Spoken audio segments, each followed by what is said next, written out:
if I ask you a question, do you believe in the theory of evolution? Like in its entirety? I think it probably has. I think it's still an evolving theory. I don't think it's concluded, so it's not a fact. But I think it's the best understanding that we have at the moment for how we reached. It's not. No, it's not. It's called the evolution. It's called the theory of evolution. So it is also. There is a lot of. Yeah. So I think there's a lot of evidence though that is very tangible with regard to the theory of evolution that they can quite easily bring forward to prove it to a large. Evolutionists don't claim to have the final answer. No, but they're making an effort to narrow the gap between knowing and not knowing, whereas religions, for example, say this is facts already, everyone else shut up. Okay, now forget about religion for now, because we're just establishing something before religion, if you don't mind. Because it's interesting. The reason why I brought up the theory of evolution, I don't disagree with you that there's some evidences for some phenomena in terms of evolution, like speciation, adaptation, things like that you can actually, from a microbiological perspective, observe, But what I'm saying is, the thesis, I'm being very specific here, the thesis that human beings had a common ancestor, which was a primate, So, basically the fact that the Homo sapien sapien, which is what we are, had a common ancestor, had a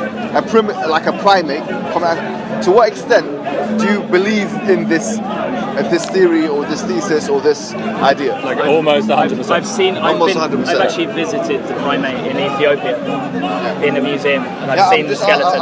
I'm wanting to know to what extent you believe it, I saw it, so I wouldn't say I believe it, like as in like I'm just making believe. I actually have seen it. Yeah. So 99.9%. 99.9. How about yourself? Yeah, like in the 90s. Yeah. Okay.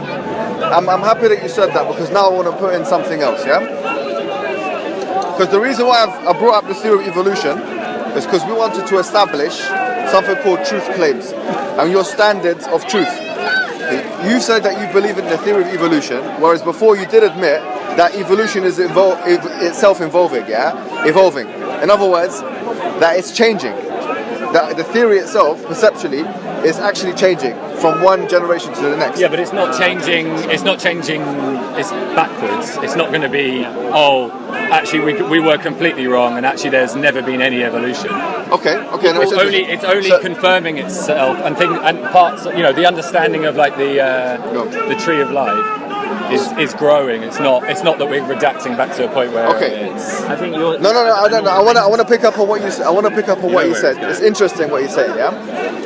Let me make my position clear first of all. In terms of like the scientific realities, that we can observe around us, or what the scientific method has been able to basically pick up, and the Quranic discourse or the Islamic discourse, there is nothing that I can think of that goes against the Quranic discourse except for the theory of human evolution. So that's something which is scientific, but it goes against Islam. That's clear, It's pretty major. No, it's for you it's major, right? Because you believe it's 99% true, isn't it? But what I'm saying is, there's something to this which I want to bring, when I want to flesh out right now, So you believe in the theory of evolution, but I didn't say I believed in the theory of revolution. So what evolution. I said I believed in what I saw in terms of the primate, which actually proves from a tangible perspective that evolution is actually very credible. I want to get to the point. My point. Use words like believe. Okay, so what word would you like to use? Our current understanding of how we are. Fine. Let me use your exact terminology then. So according to you, our current understanding, of evolution is that we've evolved from a common ancestor, which is a primate.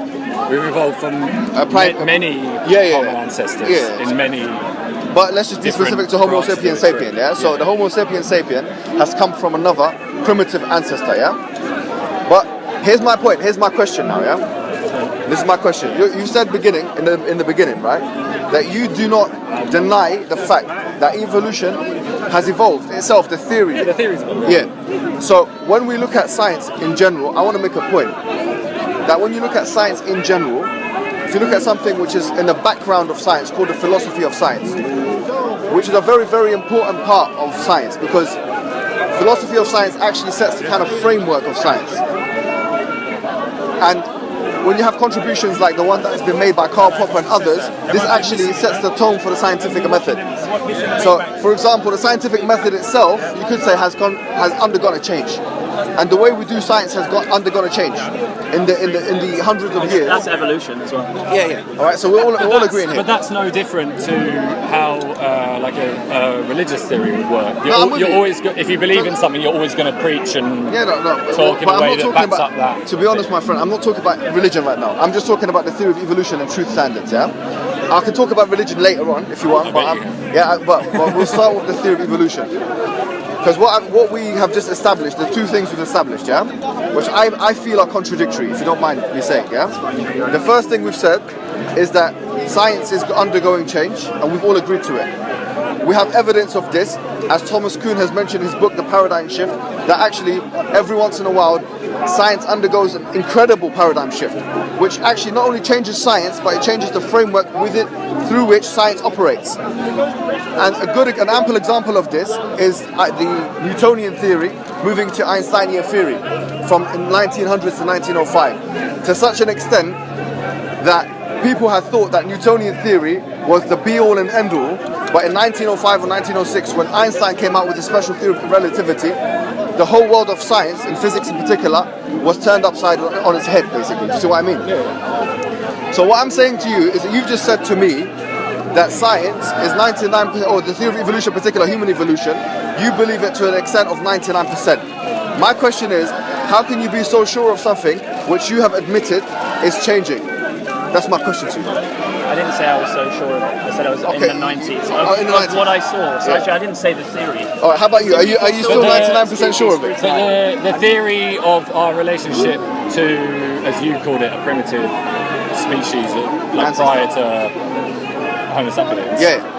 That hasn't changed that much. Okay, that's a point here.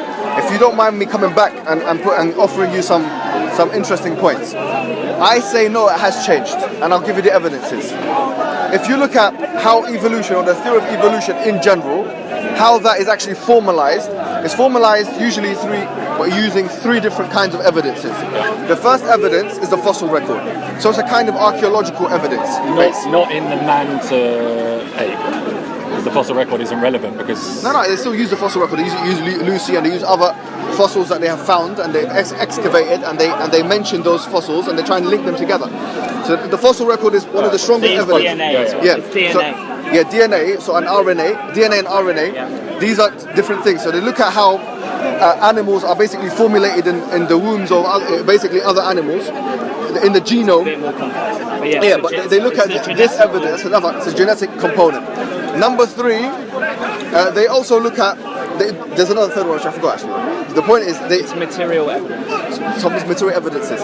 These, the major, I would say, one of the major things that the evolutionists rely upon is the fossil record. Now, if you look at what has been discovered by the fossil record, you realize that there's a massive shift. So, in other words, as you've mentioned correctly, whenever they find a new fossil, basically, they re-render the theory. Basically, the theory is reshuffled. They question aspects of it. They don't reshuffle the entire theory. Okay, but hold on. If we look at the discipline biology, as in a broad way, would realize actually that there are people, there are biologists that basically, like Stephen Gould, who wrote a book or wrote an essay called The Punctuated Equilibrium. Punctuated equilibrium, he reshuffled the whole theory completely.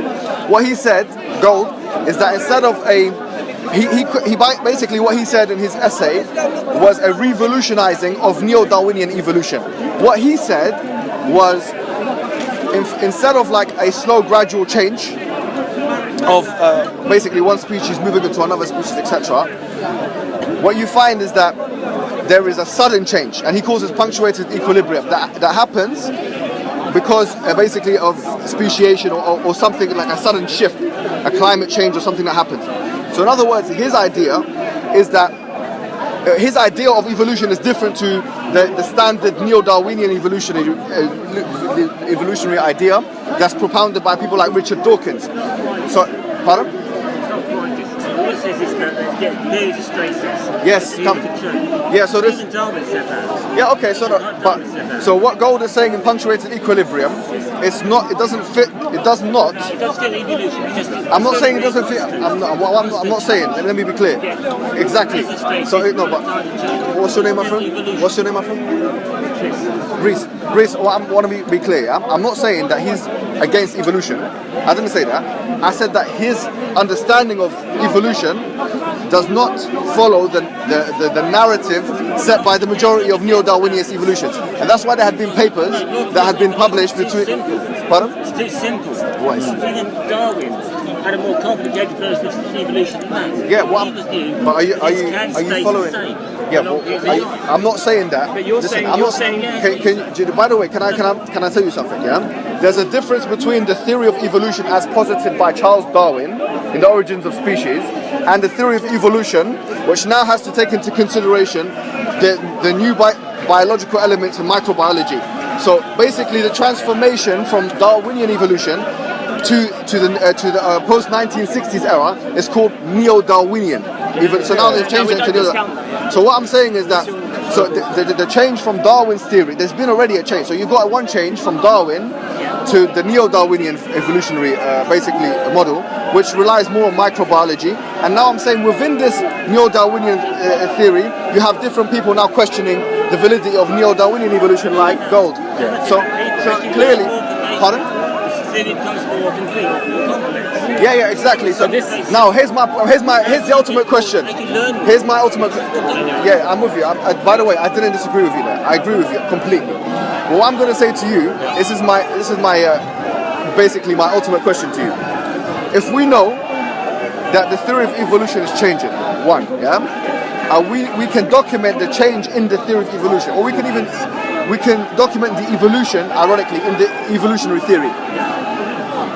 And we know that there have been rogue opinions or different opinions within the framework of neo-Darwinian evolution. And we know that the fossil record is a big part of the biologist coming to his conclusion. And we know that every once in a while, the fossil record, there's new information that is presented, which means that the neo-Darwinian evolutionary theory has to be reshuffled. If we know all of these things, my question is as follows, How do we not know, and this is my question, actually, let me make it a different question. Can we say that there will not be a series of evidences, fossil records or otherwise, that will not discount what we know already of human evolution? Can we say that for sure, 100%? No. Can we not say that? No. So you agree with me then, yeah? Yeah, but on that point maybe. But that's why I said 99.9%. Thank you very much. So this arbitrary number of 99.9% is... No, I'll tell you why it's arbitrary. Because the reason why it's can I tell you, sorry, and this is not to put you down, my friend, because I know you're an intelligent person, and you're an intelligent person as well, and you're a third intelligent person. But the problem is this, is that when you are stuck in a sociological, snapshotted, basically, part of history, you have one idea of how science works. So, for example, if we rewind 600 years ago, geocentric, but if you look at 600 years ago, the geocentric model was such... basically, it was so embedded and entrenched in people's minds and hearts, they couldn't even imagine heliocentricity, So if you ask someone 600 years ago, what do you think of heliocentricity, and do you think that geocentricity is true, and that there's a chance of it being changed into a heliocentric kind of model by people, and that will be accepted, they'll say probably 99% no. Why? Because they can't conceptualize it. Just because someone can't conceptualize something. What's the difference between... Oh, I can't say that because you don't want to go to religion, but what's the difference between that and, the doctrine of Islam being created 1600 years ago? By the way, what's to say that snapshot wasn't completely wrong? No, what I'm saying is that, look, religion, put it to the side for now, because this discussion is about evolution. Well, no, it's not, because the theory of evolution... The theory of evolution, you just said, is the only thing that the Quran potentially doesn't agree with. No, in terms of the scientific method, as far as my research has gone, I've looked at basically the exegetical works of all of the... basically, I've looked at all of the Quranic ayat, or the verses that reference science, I've looked at them, and I've looked at the exegetical works of all of those verses. And I looked, and I can say something quite confidently, that almost all of the theories that we believe in today or basically, most of the science that we know of today, does not even contradict, I'm not going to say the Quran, but even what the old scholars said. So 1,350 years ago, what those scholars had said about, for example, the cosmos, there is always going to be something in that exegetical work which corresponds to today's reality. That with the exception of human evolution, which is why I'm taking an issue with human evolution, because I see there's no way of reconciling between human evolution and the Quranic narrative.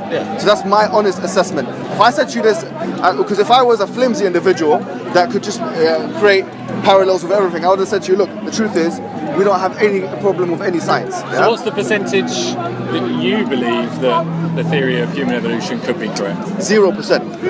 And now you need to tell me why. No, I'll tell you why. The reason why is as follows.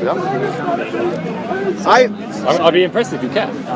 Pardon? I don't think it can be. That's the whole point of science. No. Look, from a science, if I was a non-religious person with no other epistemological and ontological thing informing my worldview, then I could say what you're saying. I could say, you know what? But you could be religious and believe in evolution at the same time. But let me just finish what I'm saying. I would be more liberal. I would say maybe about 50%. I'd be more agnostic about it, to be honest. If I was epistemologically, we don't have definitive facts. No, but I'm with you. But if I was epistemologically and ontologically informed in a different way to Islam, I would be more agnostic about it, knowing what I know about the philosophy of science. But since I am epistemologically and ontologically informed by Islam, which is a religion which claims to be the ultimate truth from a God who is all wise and all knowing, and it's clear in the revelation which I believe has been sent down from God that human evolution is not true, basically, then from that angle, from a probabilistic theory, from a probabilistic perspective, I think to myself, since he's saying this, then I have to agree with this. You see what I mean? So my epistemology is informed by the Quranic discourse. Okay, so give us that information. What information? The part of the Quran that disproves human evolution. So for example, there's many verses. Chapter number 4, verse number 1.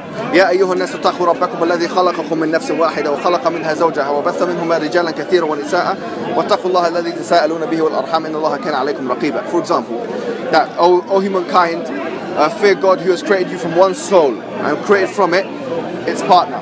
From one soul is implying a direct. So God created the first human being directly. Can I ask you two direct questions? Yeah. Have you been exposed to the discourse or the evidence base which aims to prove, or a way in which Islam aims to prove itself? Have you been exposed to that at all? No. All right. So you basically, he has, but you haven't. So I'm just speaking to you now, or will. Basically, because you haven't, so what you're missing here is that the fact that Muslims do not just believe in their religion because the book says so. There is the Quran and Islam by extension has a mechanism. But you just said yourself that if you remove human evolution, then therefore the Quran the two can't work together. What? Human evolution, the Quran? Yeah, I've said that, but that's nothing to do with what I'm saying now. I'm saying that the Quran itself has a mechanism by which and through which it aims to prove itself. If you have a certain standard of truth, you can either accept this mechanism or accept the arguments that are proposed, or reject it, and that's part of free will and having your own ability to do whatever you want to do. Absolutely. So, I think the reason why I feel like you're a straw man of my opinion, you're straw manning my opinion, is because what you're saying is it's different to believe in the theory of evolution, which has evidence base and records and fossil records, than to believe in religion, which doesn't have that. What I'm saying is, and this is not, we can have this conversation afterwards. No, we can have this conversation. I can expose you to the arguments that I've made over and over again in Speaker's Corner. That Islam itself has a mechanism, or has a way by which and through which it aims to prove itself. Do you understand? I'll tell you later, alright? We'll come to that. We'll put that as like a little, put it in a footnote. Oh yeah, we'll come back to it. Because I want to finish off this discussion. What I want to say to you now, for someone that says 99%, you said in the beginning of this discussion that you believe in the theory of human evolution to a degree of 99.9%. You left the 0.1% there, maybe because of the things that we've talked about before. But I want it's open to change. Yeah, so I want to ask you a direct question. Is it possible for you to claim that the theory, based on the fact that because of the problem of induction, because of the fact that you can't have all of the access to all of the fossil records, because of the fact that you cannot obtain this, it's an impossible thing to obtain, and because of the fact we know that science is changing, like paradigm shift. Based on these two realities, can you say that the theory of evolution is an absolute certain truth? Human evolution.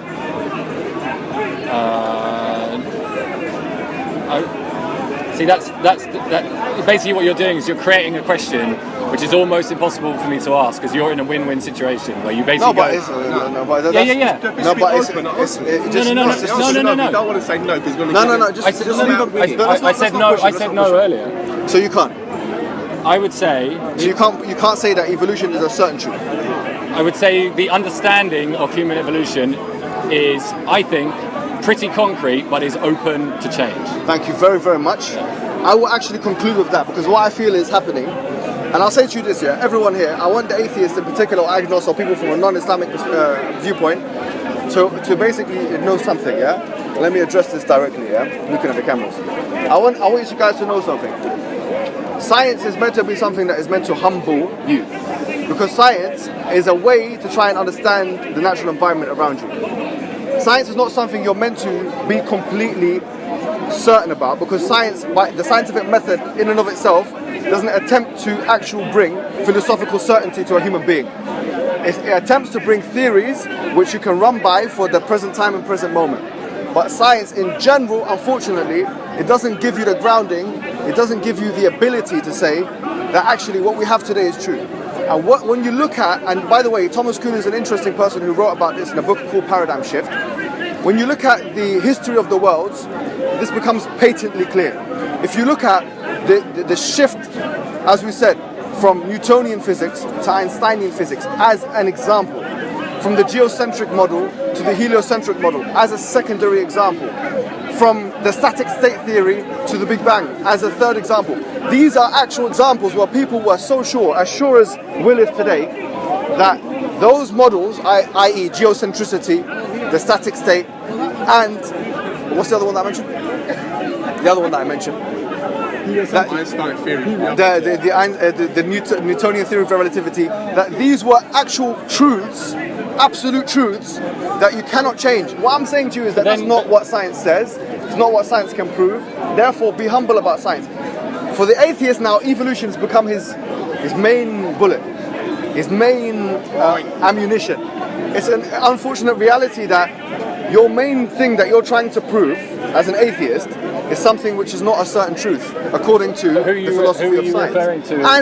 We're not talking. I'm not talking to you. Agnostic and atheists, or let's just say atheists in particular, apply a secondary double standard. Do you know what that is?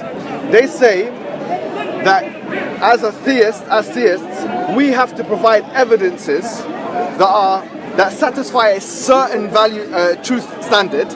We have to put forward evidences that satisfy a certain truth standard to prove God. However, what they have been able not to provide is the same kind of evidences for evolution, or human evolution in particular. Therefore, there is a double standard in the way they're applying their logic. But I think this goes back to our conversation earlier about the fact that whether or not you could prove human evolution, it still doesn't then, like, let's say that they proved that human evolution as we understand it today was completely wrong. That still doesn't give any evidence towards a religion. All it does is disprove I agree with you. our scientific theory. I do agree with you. So what's the... I don't know what you're trying to prove by saying that our theory... If our theory is incorrect, we'll just get on with our lives and try again. There's proof of evolution as well. We don't have... We have Neanderthals. No, we talked about that. So what do you say about the Neanderthals? We talked about the fact that the Neanderthal man, which was discovered in 1973, or whatever it was discovered in, that was something which was discovered, right? And then you had another fossil which was discovered later on. And we've done DNA that matches us with No, hold on. I'm answering. By the way, you're saying we're 99% similar to apes. We're 49% similar to chickens. These things have nothing. They're neither here nor there. And 8% to fish. Okay, so the point is, do we look like a chicken? Do we look 50% similar to a chicken? I mean, the point is really. That's not how evolution works. You've just discredited the entire idea of evolution by saying that if a chicken's 50% us, we should have one wing and a tail, I'm not saying or like, I'm saying that a cockerel thing. No. That isn't how evolution works. What I'm not saying I'm not saying that. What I'm saying is... You can't belittle science to make your fine. point. I'm just saying that by using percentages strategically, it doesn't help your argument. If you remove so that's what my point was. 2% of DNA from a human, we would be drastically because you can use percentages strategically, yeah, to make an argument like they do in America when they talk about the black people being unemployed and this kind of thing, and when really you think about black people are X, Y, Z. Sociologically, if you look at the statistic like for like, you realize there's something fishy about the statistic. For example, was Thomas Sowell, one of the black academics in America. They were talking about black people not being employed, yeah, in America, and they said that if you look at it, black people are X amount of time more likely not to be employed. When you look at it for like, so the black person now has got a parent who goes to university, and the white person has got a parent who goes to university, the black person is more likely to have an education, or to have a good education than the white person, or it's a very similar amount. So in other words, statistics and numbers can be manipulated by individuals. So I'm not saying that you've done that. I'm saying that some individuals do manipulate this whole thing about 99% of, we're 99% similar to apes. What I'm saying is that I can say that we're 49% similar to chickens. It doesn't actually have any meaning. Unless you are able to show... connected. It hasn't. No, unfortunately. By the way, it doesn't necessitate that. Logically, it doesn't. Just because you're similar to something, it doesn't mean that you've been. Just because you're similar to something, it doesn't necessarily follow that you've been.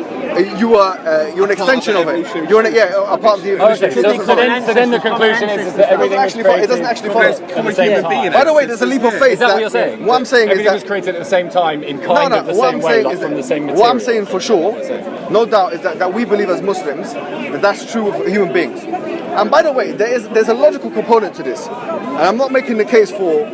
Basically, I'm not trying to. I'm not trying to disprove necessarily human evolution. What I'm trying to do is I'm trying to show you. It's proving Islam, though. You know that, right? Pardon?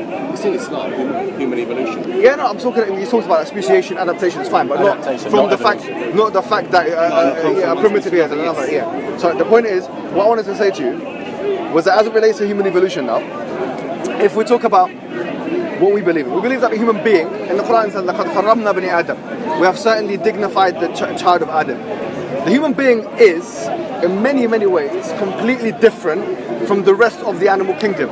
We believe that's true from a philosophical perspective, from a moral philosophy. Can I just finish the point? Philosophy is. If you don't mind me just finishing. We reason. No. I'm just finishing what I'm saying.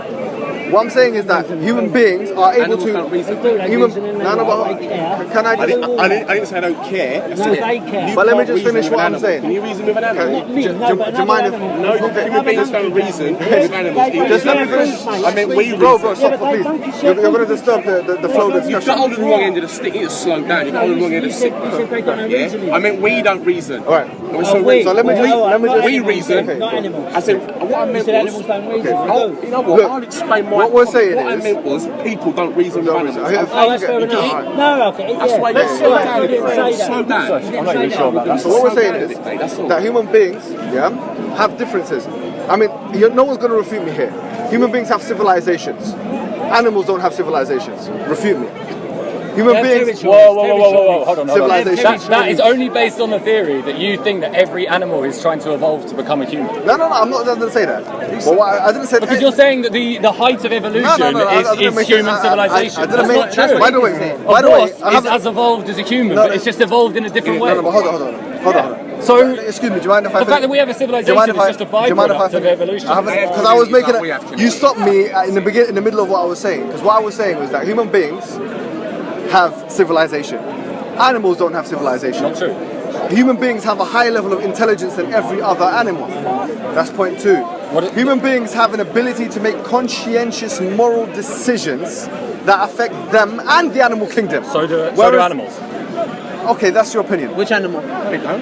Which animal? What? Animals don't make decisions based on what's best for them. Which animal? Well, the monkeys right. have an alpha. Hang on a minute. What he says right, but he finished by saying the human being's decision affects the animals. But and it is mostly going to close that by saying the animals' decisions don't affect us. Oh, well, yeah, I'll agree with that. All right, fine. There is no doubt. We're in control now. Yeah. So the point is, my friend, is that there is no doubt that there are clear distinctions between human beings. But that is a byproduct. That isn't a reason. If you don't mind for me, if you don't mind me asking, just finishing off what I was saying. And we're very similar. Actually, I will say something else. There are clear distinctions between the human being and the rest of the animal kingdom. Not only are these distinctions pronounced and clear for everyone to see and experience, but there are also distinctions which mean, and listen to this carefully, which mean really that it becomes very, very difficult for someone who's an evolutionist to contend, by the way, that humans needed all of this. Wait a minute, what do I mean here? The theory of evolution contends that the things that we develop or evolve are the things which are required for the survival of the human being.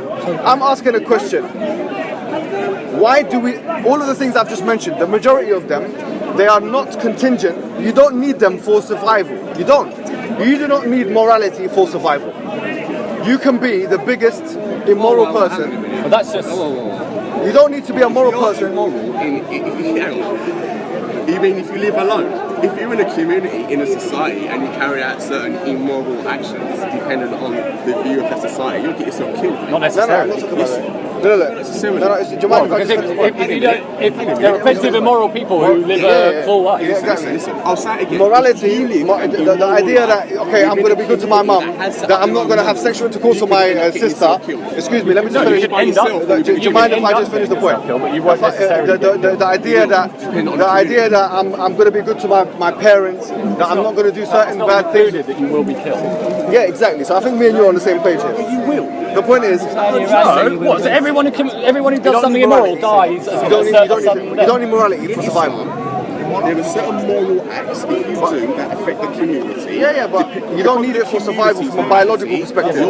That's just community-driven rules and regulations. We're not talking about Islam. We're talking about, my friend, we're talking about the biological perspective. From a clearly scientific, purely scientific perspective, you do not need morality, in order to survive. Now, what I'm saying, you agree with that? No, agree. Yeah. You don't need it. You don't need a lot of the things that we have the ability to make poetry. How's that going to help you survive?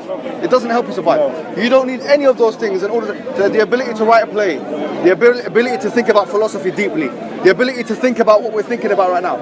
These are the intellectual things that we have as human beings. We don't need them in order to survive. The point really is that fitness, maybe.